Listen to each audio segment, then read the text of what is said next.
In this video, we'll be showcasing the best things to do in Geneva, Switzerland, saving the coolest and most unexpected for last.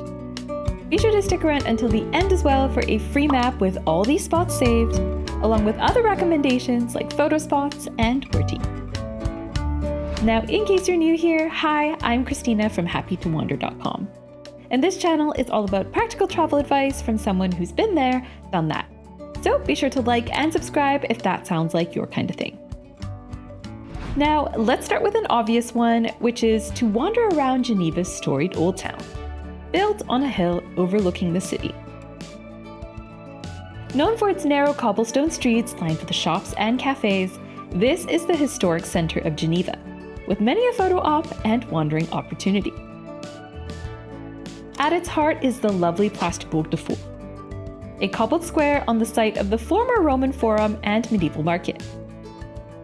Today, it acts as an impossibly photogenic focal point amidst cafes and terraces, only a stone's throw from some of the city's top tourist hotspots.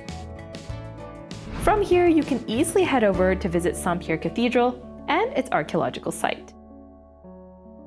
With the church's original iteration dating back to the 12th century, this city icon sits at the highest point of Geneva's Old Town, offering amazing vantage points inside and out. Step inside its neoclassical entryway and discover a grand Gothic interior complete with vaulted ceilings, archways, and stained glass windows.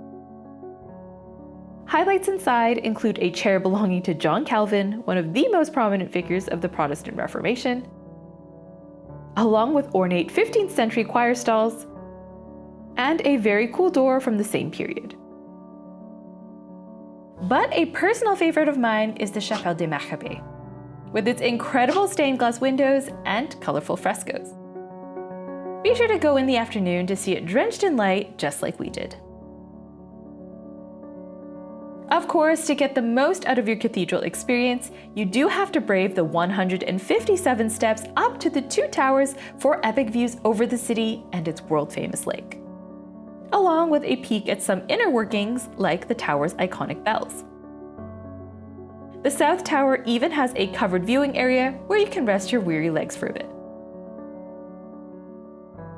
But if the narrow staircases aren't quite your speed, you can stay closer to the ground or even under it for an entirely different perspective. After all, with a building as historic as this, you might suspect there's a few secrets lurking underground as well. And in this case, you'd be right.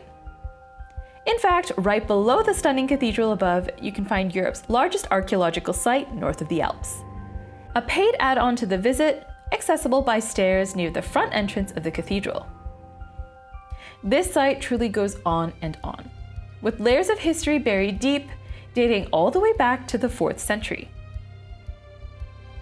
While navigating this subterranean site, you'll find frighteningly deep wells, tombs, cells, and more that allow you to step centuries back in time. A key highlight, though, is the Bishop's Reception Hall, where you'll find patches of medieval mosaics. And if you haven't had enough of religious enlightenment for the day, the International Museum of the Reformation can be found right here as well. If you're more interested in local history, though, a short walk away, you can visit Maison Tavel and its museum. This is the oldest private residence in Geneva, dating back to the 11th to 12th centuries, now a small pay-as-you-wish museum with local history. Inside, you'll find highlights like a morbid and rare guillotine from the year 1799, complete with a basket for catching heads, and an 18th century door inscribed with emblems of revolutionary clubs. Just around the corner, you can also admire the colorful mosaics and centuries-old cannons of the Ancien Arsenal, once an armory and weapons storehouse, today home to a free open-air display. Besides being pretty, of course, the mosaics represent prominent chapters of Geneva history, so definitely worth checking out while exploring Old Town. From here, you can easily walk over to enjoy the views from the Treille Promenade, the oldest promenade of the city, originally built for city defense. Today, the vibe is much more carefree, with highlights including the world's longest wooden bench and some of the most beautiful views in town. Come here on a weekend and you'll see this isn't just a tourist photo op, but also a gathering hub for locals with plenty of playground space for kids or kids at heart who just want to play horsey for a few minutes, okay? Directly below this stunning view, you can also check out the Mur des Réformateurs, inaugurated in 1909 to commemorate key figures and events of the Protestant Reformation. Another noteworthy promenade in the city, though, is not too far away from here, the Promenade de l'Observatoire, where you can check out the gorgeous Museum of Art and History, which in a city as expensive as Geneva, you'll be thrilled to hear is pay as you wish. This is the largest art museum that the city has to offer, with an eclectic assortment of beauty ranging from furniture and ornate stair railings to a stunning fine art section on the top floor, housing works from masters like Monet, Van Gogh, and Cézanne, along with work depicting Swiss landscapes from nationally renowned artists like Diday and Calame. It's not all just centuries-old paintings, though. The museum has a variety of temporary exhibitions as well, some of which might surprise you. During our visit, we got to experience the whimsical Ton Utopie installation, a colorful inflatable sphere in the museum's courtyard, where you can even snoop inside for one of the quirkier rest breaks you'll find in Geneva. And if after all that art and culture you feel it's time for some retail therapy, you might want to do some shopping along the Rue Basse. Located between the Old Town and the lake, this is the commercial heart of Geneva, centered around the main shopping streets of Rue du Rhône and Rue de la Confédération. Every luxury brand you can imagine is represented here, along with a number of chocolate shops and department stores, which leads nicely to our next must-do, which is to go on a tasty chocolate tour.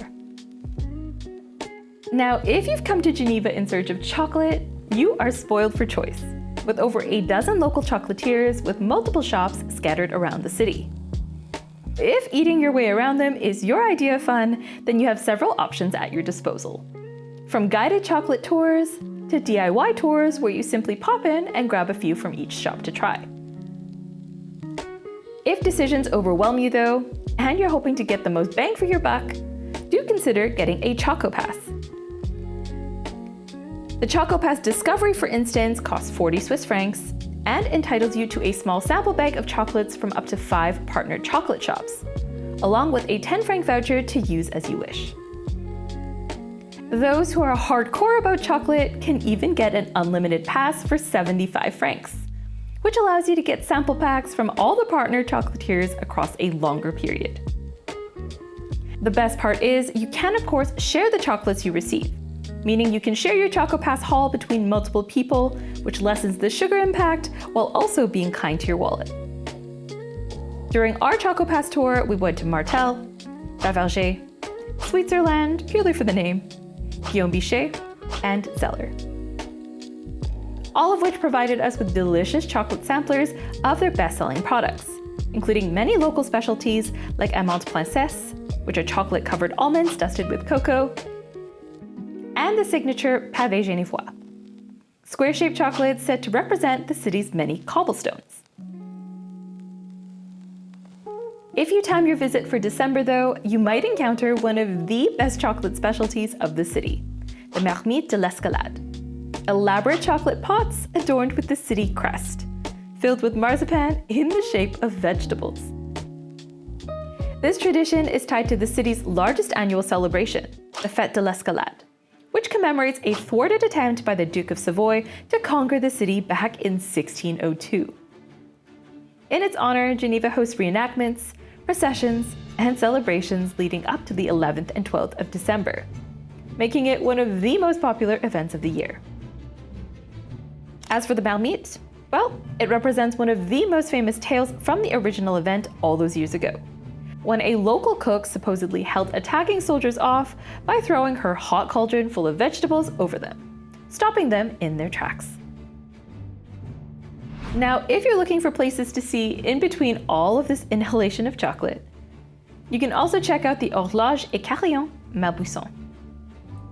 This unassuming gem is tucked away in the covered passageway of Malbuisson and pays homage to both Geneva's watchmaking heritage with its beautiful clock, as well as the Fête de l'Escalade.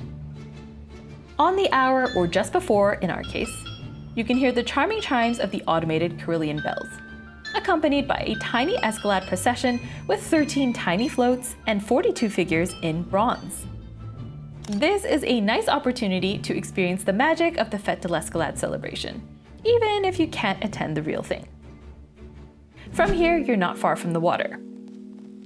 You can, for instance, head over to the small but charming Île Rousseau, named after the philosopher Jean-Jacques Rousseau, who was born here. This is a small but nice spot for idyllic views of the water and its many, many birds. Now, speaking of water, let's continue onwards to things to do closer to Lac Léman. Starting with an obvious one, which is to ogle the iconic jet d'eau.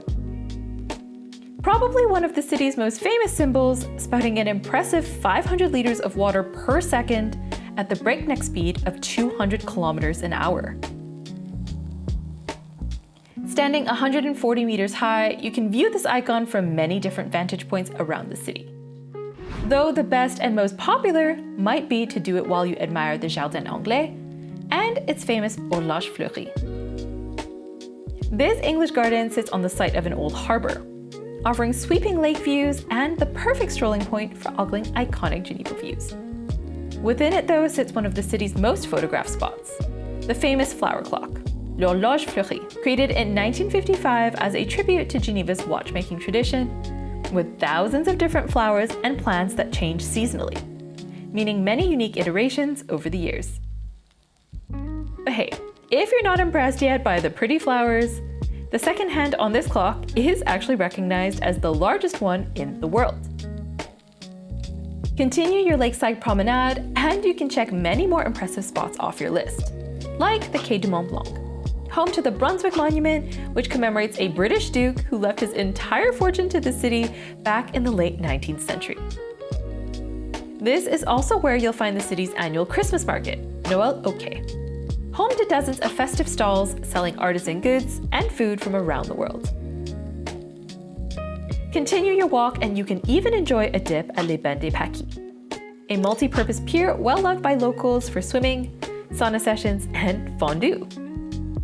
Of course, to make the most of your Geneva experience, you should enjoy some time on Lac Léman. Better known in English as Lake Geneva, this massive lake is one of the largest in Western Europe, offering plenty of opportunities for photo ops and recreation, whether you want to go kayaking or simply enjoy a sightseeing boat on the lake. The most cost-effective option, though, might be to hop onto one of the city's yellow mouettes, shuttle boats that are part of the city's public transport system, connecting key harbors along the lake. Those staying overnight can even ride these for free with their Geneva cards. Now, moving outside of Geneva's central core, you'll find that the city has many more layers and faces to discover, often in stark contrast to each other, like for instance the charming Carillon, known for its Mediterranean vibe and creative spirit, and the sprawling housing development of Lignon, with over 6,000 residents and bragging rights as the country's longest apartment block. All that said, the most interesting points of tourist interest are probably in and around the Old Town and the lake. But if you have time, there's always more to see. West of the historic center, for instance, you can check out the Viaduc de la Jonction, a bridge known for its striking view over the meeting point of the Arve and Rhône rivers. A nice photo op if you're in the area. Just don't be silly like us and accidentally walk to the Jonction point instead, where the mix is not at all noticeable and there really isn't much to see or do apart from look at some street art.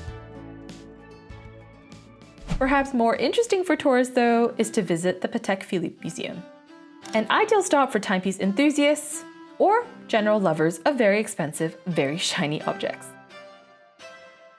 Inside this fancy building, you'll find 4 very fancy floors housing thousands of watches, clocks, enamel portraits, and more. Starting on the main floor, you'll find displays showcasing the workings of a real watchmaking warehouse, with workbenches and antique tools, The next floor up houses the Patek Philippe collection, which showcases the company's most iconic timepieces since its founding in 1839. Then upwards there's the antique collection, home to historic gems and decorative pieces spanning across the 16th to 19th centuries. Ending with a library and historic archives on the top floor, with some enamel portraits to look at as well. While it's located a little out of the central core, this museum is also close to the colorful neighborhood of Les Grottes, known for some of Geneva's most unusual architecture. Now, another fun side trip from the center might be to head out to see the International District. Because beyond watches, chocolate, and its impressive sprawling lake, Geneva is probably best known for its role on the international stage. And nowhere is this more evident than the city's International District, home to the UN as well as 200+ international organizations. At its core, the impressive Place des Nations, home to the Palais des Nations, headquarters of the UN. While most visitors settle for a quick photo outside with all the many waving flags, real snoops can book a guided tour of the interior with availabilities released on the 20th of each month for the next month in local time. Other highlights in this district include the 12-meter-tall broken chair sculpture, which is comprised of 5.5 tons of wood. Though it might not seem too practical, it stands as a statement against landmines and cluster bombs. Elsewhere close by, you'll find the city's botanic gardens and conservatory, and a number of museums, including the Musée Archaeological, dedicated to ceramic and glass arts, the International Museum of the Red Cross and Red Crescent, and the History of Science Museum. All around, you'll also find the headquarters of countless famous international organizations, from the World Health Organization and UNICEF, to the World Meteorological Organization, and the World Intellectual Property Organization. Though, let's be honest, we as mere tourists probably lack the credentials to get anything beyond a quick glance of the exterior. But if snooping around massive international organizations is something you have on your Geneva bucket list, well then one definite must-do is to nerd out at CERN Science Gateway. This shiny and new visitor center at CERN was inaugurated in 2023, providing visitors with an interactive and educational glimpse at the inner workings of the world's largest particle physics lab, established in Meyrin, which is a suburb of Geneva, all the way back in 1954. Visiting here was truly one of the best things we did during our trip, with so much to do, all for free, including on-site tours that open for sign-up 2 hours before, and registration only possible for visitors who've already checked in. In other words, yes, it's very competitive. There are plenty of things to do besides tours, though. Inside the Science Gateway, there are 3 permanent exhibitions that you can visit at your own pace. The first is Discover CERN, where you can enjoy mountain views and play a version of digital soccer where you make particles collide, step inside a real proton accelerator, admire a Hadron Collider that looks suspiciously like Thomas the Tank Engine, control a robot to get the selfie of a lifetime, operate accelerators, and in the next room over, even admire an arty cross-section of a detector and geek out over the very computer that first ran the World Wide Web, invented right here at CERN in 1989. In the Our Universe exhibition space, you can learn all about the infinite mysteries of the universe and how we and all matter came to be, with a very informative film about the history of matter from the Big Bang to today. There's even a bottle of champagne on display, as popped by physicists after the discovery of the Higgs boson in 2012, one of the most groundbreaking scientific discoveries in CERN's history. The third exhibition, titled Quantum World, offers up plenty more immersive fun, where you can play air hockey with particles and even indulge in a bit of quantum karaoke and walk through an immersive experience that lets you step into the shoes of an electron.